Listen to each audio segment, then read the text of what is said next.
जय जगन्नाथ सांग मैंने ओडिया सुख संसार चैनल को आपण को बहुत बहुत स्वागत। कन्या राशि सकारात्मक विचार रहिले ही सबकिछि भल होता है। नकारात्मक विचार सबकिछि सारी देते फ्रेंड्स। आपण विचार जमीती रहिबो आपणकर भाग्यटा सेमिति रहिबो। तेणु सबुले सकारात्मक विचार ही रखिबा आवश्यक। कन्या राशि राशि आराध्यपति बुधदेव। यही भिडियो मु आपन को आम ओडिया नुआ वर्ष ठारू डिसेम्बर मास जाए आपनकर ग्रह स्थिति किपरि रहिबो एही 2024 रे आम ओडिया नुआ वर्षटा पड़ुछि 14 एप्रिल रविवार दिन, जहाँ को आमे पणा संक्रांति मध्य कहि थाउ। केतु आपनकर लग्न रे वर्ष जाक रहिबे। सप्तम घरे राहु, नवम घरे गुरु, षष्ठ घरे शनिदेव। शनिदेव षष्ठ घर रहिबे आपणक पई शुभ फल ही अटे। शनिदेव केतोटी स्थिति रे शुभ फल प्रदान करथान एवं केतोटी स्थिति रे अशुभ फल मध्य प्रदान करथांती। किंतु शनिदेव षष्ठ घरे रही आपणकर शत्रु नाश करिवे। जदि आपण लोन नेइचंती टंका देई पानांती किंतु निश्चित भावे टंका जेमिति हेले आपणको माने गोटे मार्ग फिटेबे जो द्वारा आपणकर लोनटा आपण सुझेबे। जो आपणकर गुप्त शत्रु माने आपणकर फैमिली लोक जे भी आपणकर संगे मिसचंती कथा होचंती किंतु गुप्त शत्रु अर्थात आपण देखले जेलस होचंती सेही माने मध्ये आपणकर किछि करि परिबे नाही। जदि आपण कहार तंत्र मंत्र जदि आपण पढि जायचंती सेही तंत्र मंत्र मध्ये आपणकर दूर हबो आपे आपे, कारण षष्ठ घरे शनिदेव ई सब काम करि ही थांती एवं किछि विपदरु मध्ये आपणको बाहर करिवे शनिदेव।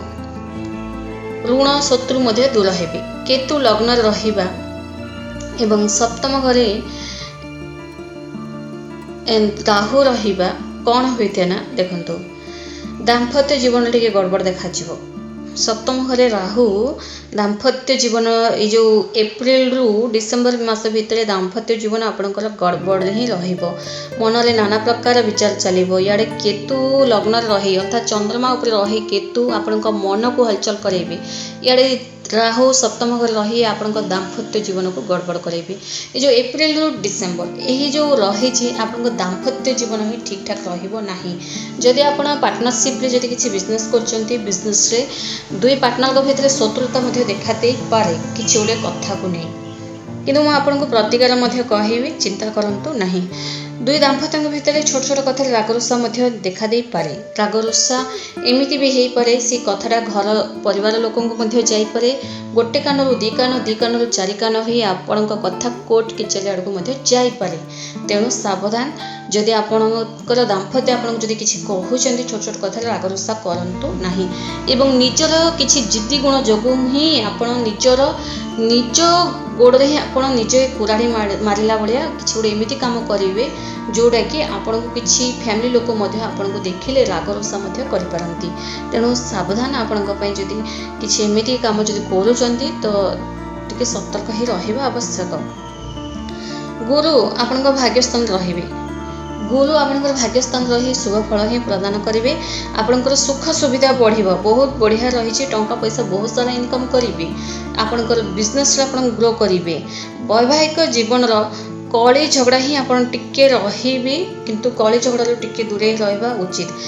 गुरु आपन को चाकरी मध्य देबे। गुरु आपन को चाकरी मिलवार माने फुल सपोर्ट करेंगे। आपन को चाकरी मिलवार संभावना रही। गवर्नमेंट रिलेटेड जिते काम अच्छी आपनकर सबू भल भाव संपन्न हेबो एवं तासह गुरुंकर दृष्टि लग्न रे रहिबा दूरयात्रा एवं धार्मिक यात्रा मध्ये आपण करि पारंती। गवर्नमेंट रिलेटेड काम आपणकर आराम से सरिबो एवं जो माने लव रिलेशनशिप रे अछंती तांको पई मध्ये भल रहिछि। एप्रिल रु डिसेम्बर विद्यार्थी माने आपणक पई मध्ये भल रहिछि।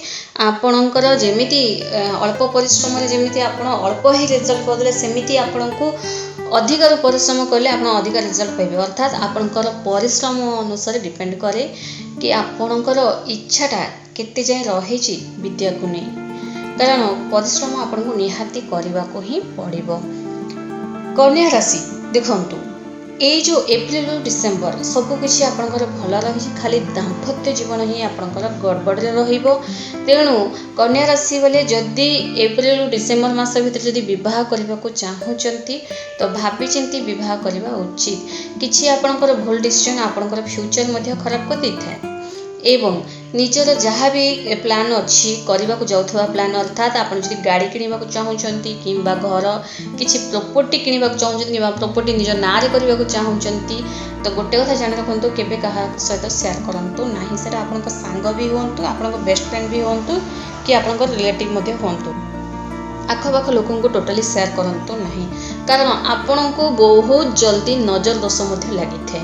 ଆପଣଙ୍କ ଜୀବନରେ ଗ୍ରହସ୍ଥିତି ଯେପରି ରହିଲେ ମଧ୍ୟ ନଜର ଦୋଷ ଯୋଗୁଁ ହିଁ ଆପଣଙ୍କୁ ବହୁତ ସାରା ଅସୁବିଧାର ସାମ୍ନା ମଧ୍ୟ କରିବାକୁ ପଡ଼ିଥାଏ। କିନ୍ତୁ ଏଇ ଯେଉଁ ଶନିଦେବ ଷଷ୍ଠ ଘରେ ରହିବା ଆପଣଙ୍କୁ କିଛି ଶତ୍ରୁଙ୍କ ଠାରୁ ମଧ୍ୟ ରକ୍ଷା କରିବେ। କିନ୍ତୁ ବେଳେବେଳେ କ'ଣ ହୋଇଥାଏ ନା, ଆମେ ନିଜେ ଯଦି ପାଟି ଫିଟେଇକି କିଛି କଥା କହିଦେବା ତ ସେଇଟା ନଜର ଦୋଷ ଆପେ ଆପେ ଲାଗିଥାଏ। ଗ୍ରହସ୍ଥିତି ଠିକ୍ ରହିଛି କହିକିନା ସବୁ କଥା ଡିକ୍ଲାର କରିବା କିମ୍ବା ଆମକୁ ନଜର ଲାଗିବନି ଏମିତି ଭାବିବା, ଏମିତିଆ ଧାରଣା ମଧ୍ୟ ଭୁଲ ଅଟେ। ତେଣୁ କିଛି କ୍ଷେତ୍ରରେ ନିଜକୁ ମଧ୍ୟ କିଛି ଟିପ୍ସ ଗୁଡ଼ାକ ଫଲୋ କରିବାକୁ ହିଁ ପଡ଼ିବ। ଯେମିତିକି ମୁଁ ଟିକେ ଆଗରୁ କହିଲି ଆପଣଙ୍କୁ କି ଯାହା ବି କରିବାକୁ ଯାଉଥିବେ, କୌଣସି ପ୍ରକାର କାମ କାର୍ଯ୍ୟ ଯାହା ବି ବାହାରେ ପବ୍ଲିକଲି ଏତେ କୁହନ୍ତୁ ନାହିଁ, କାରଣ ଆପଣଙ୍କ ଶରୀର ବହୁତ ଜଲ୍ଦି ନଜର ଟାଣି ହୋଇଥାଏ। ନଜର ଦୋଷ ବହୁତ ଜଲ୍ଦି ଲାଗିଥାଏ ଆପଣଙ୍କୁ। ସେଥିପାଇଁ ଆପଣଙ୍କୁ ବେଳେବେଳେ ଦେହ ଖରାପ ହେବା, ପେଟ ଜନିତ ସମସ୍ୟା, ମେଡ଼ିସିନ ଖାଉଛନ୍ତି ତଥାପି ଠିକ୍ ହେଉନାହିଁ, ବାରମ୍ବାର ଅଫିସ ଗଲେ ମଧ୍ୟ ଛୁଟି ନେବାକୁ ପଡ଼ୁଛି ବାରମ୍ବାର, ତ ଏସବୁ ସମସ୍ୟା ନଜର ଦୋଷ ଯୋଗୁଁ ଲାଗିଥାଏ। ତ କନ୍ୟା ରାଶି ବୋଲି କ'ଣ କରିବେ ଦେଖନ୍ତୁ, ଗଣେଶଙ୍କର ପୂଜା ଅର୍ଚ୍ଚନା କରନ୍ତୁ। ଓମ୍ ଗଣ ଗଣପତି ନମଃ, ଓମ୍ ଗଣ ଗଣପତି ନମଃ, ଏହି ମନ୍ତ୍ର ଆପଣ ପ୍ରତ୍ୟେକ ଦିନ ଜପ କରନ୍ତୁ, ଆପଣଙ୍କ ପାଇଁ ଭଲ। ଏବଂ ଗୋମାତାଙ୍କର ସେବା କରନ୍ତୁ। ଗୋମାତାଙ୍କର ସେବା ଆପଣଙ୍କର ବନ୍ଦ କିସ୍ମତର ତାଲା ମଧ୍ୟ ଫିଟିବ।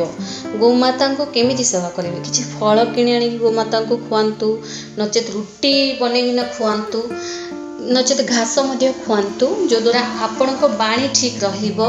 ଏବଂ ଗୋମାତାଙ୍କ ପାଖାପାଖି ଆପଣ ଯଦି ସବୁବେଳେ ରହିବେ, ଅର୍ଥାତ୍ ଗୋମାତାଙ୍କର ସେବା କରିବେ, ତାଙ୍କୁ ସବୁଦିନ ଫଳମୂଳ କିଛି ଖୁଆଇବେ, ତାଙ୍କୁ ଏମିତି ନୁହେଁ କି ତଳେ ରଖିଦେବେ ଆଉ ଖାଆନ୍ତୁ କହିନେ, ଏମିତି ନୁହେଁ, ନିଜ ହାତରୁ ଦେବାକୁ ପଡ଼ିବ।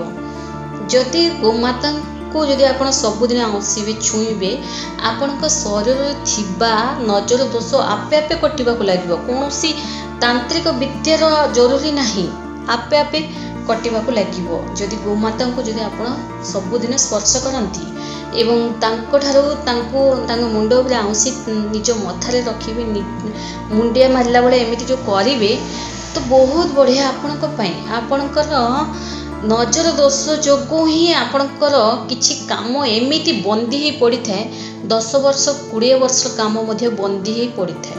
ହେବାକୁ ଯାଉଥିବା କାମରେ ବିଳମ୍ବତା ଏବଂ ନଜର ଦୋଷ ଯୋଗୁଁ ହିଁ ଆପଣଙ୍କର ଭାଗ୍ୟରେ ଯାହା ଥିଲେ ମଧ୍ୟ ଆପଣ ପାଇପାରିନଥାନ୍ତି, ଏହା ସତ୍ୟ ଅଟେ। ତେଣୁ ଗୋମାତାଙ୍କ ସ୍ପର୍ଶରେ ସବୁବେଳେ ରୁହନ୍ତୁ, ତାଙ୍କୁ ସବୁବେଳେ ଖାଇବା ପିଇବା ଦିଅନ୍ତୁ, ଆପଣଙ୍କ ପାଇଁ ଭଲ। ଯଦି ଆପଣଙ୍କ ଏରିଆରେ ନାହିଁ ଗୋମାତା, ତ ଆପଣ କ'ଣ କରିବେ, ଗୋଶାଳା ଯାଇକିନା ସପ୍ତାହକୁ ଥରେ ମଧ୍ୟ କିଛି ତାଙ୍କ ପାଇଁ ଡିଷ୍ଟ୍ରିବ୍ୟୁଟ୍ କରନ୍ତୁ ଖାଦ୍ୟ, ଆପଣଙ୍କ ପାଇଁ ଭଲ। ଧନ୍ୟବାଦ।